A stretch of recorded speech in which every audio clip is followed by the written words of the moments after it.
Halo anak-anak, jumpa lagi di tema 5 pengalamanku, subtema 1 pengalamanku di rumah, muatan pembelajaran matematika. Kali ini masih dengan Bu Stella, kita akan memulai belajar. Yuk siapkan semangat kalian untuk memperhatikan pembelajaran hari ini. Tujuan pembelajaran hari ini yang pertama ada mengetahui alat ukur panjang baku. 2. Contoh penggunaan alat ukur. 3. Hubungan sentimeter dan meter. Keempat, jangka sorong. Kelima, fungsi alat ukur, dan yang terakhir tugas online. Nah, diharapkan ketika anak-anak sudah mempelajari alat ukur panjang baku, cara penggunaannya, dan hubungan antara sentimeter dan meter, anak-anak bisa melengkapi tugas-tugas online hari ini. Kita mulai saja yang pertama ya. Alat ukur. Alat ukur panjang baku, hasil pengukuran akan sama walaupun dilakukan oleh orang berbeda. Alat ukur panjang baku yang digunakan disesuaikan dengan ukuran benda.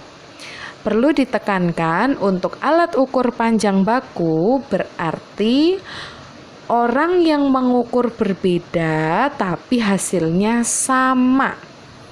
Nah, kita mulai lihat gambar yang di sebelah kiri anak-anak. Paling bawah ada gambar pensil dan penggaris. Panjang pensil diukur dengan penggaris dengan satuan panjang sentimeter. Yang kedua, ada kain.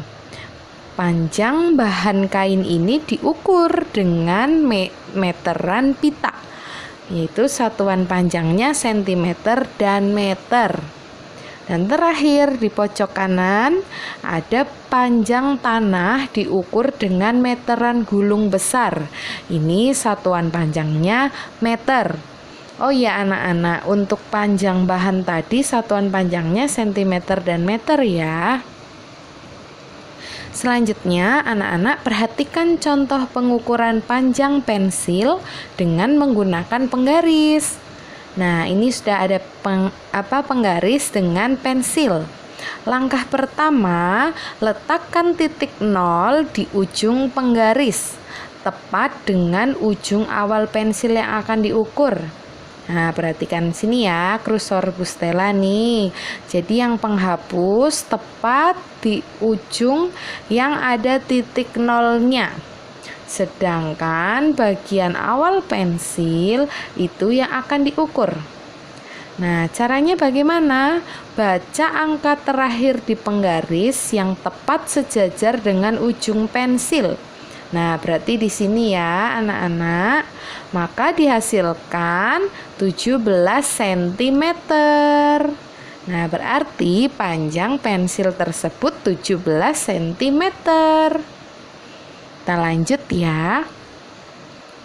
Hubungan satuan panjang yaitu dalam meter dan sentimeter atau disingkat cm.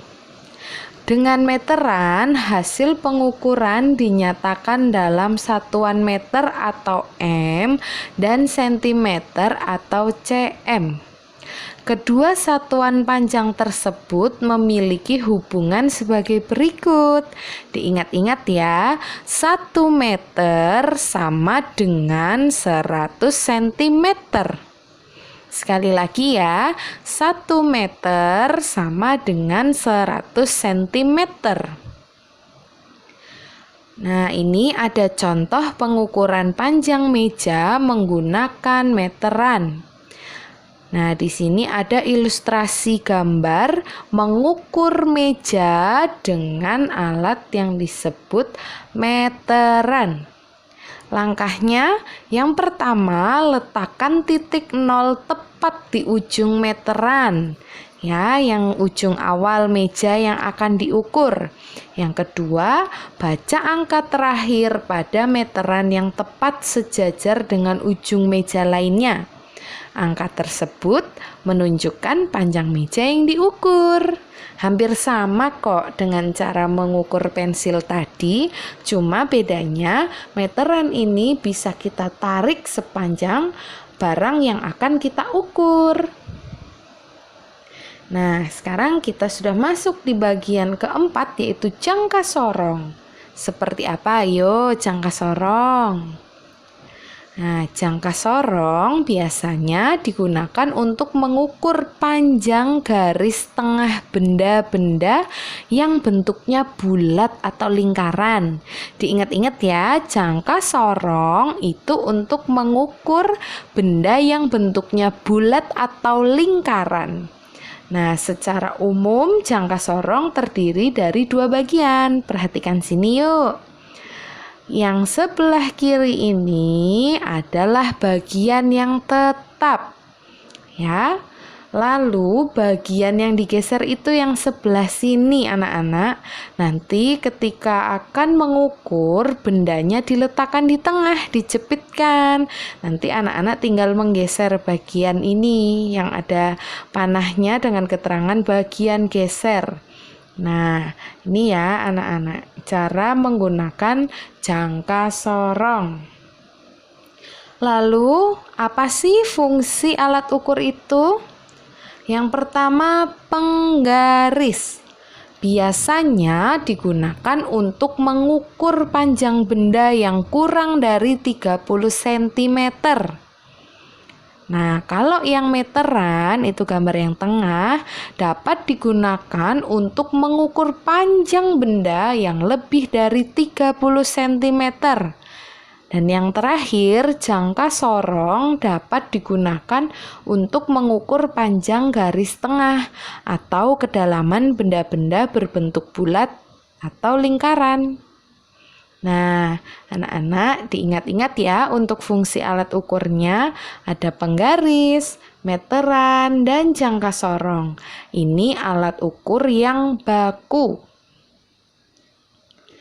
Selanjutnya kita masuk tahap yang terakhir, yaitu tugas online hari ini. Tugas hari Kamis 14 Januari 2020, yang pertama anak-anak diminta membuka buku pena yang kelas 2C, maksudnya jilid 2C, halaman 14. Ayo dicari mana yang tulisan ayo berlatih. Itu tepatnya ada di bagian atas ya. Lalu kerjakan di buku tulis matematika, tuliskan jawabannya saja. Jangan lupa diberi tanggal dan tanda tangan orang tua. Hasil pekerjaan difoto dan dikirim ke Google Classroom. Diingat-ingat ya anak-anak semua. Terima kasih untuk anak-anak dan orang tua yang sudah menyaksikan video pembelajaran hari ini. Semoga kita semua diberikan kesehatan, dijauhkan dari segala yang jahat, dan berkat Tuhan melimpah. Sampai jumpa lagi di tayangan video pembelajaran berikutnya ya. Dah.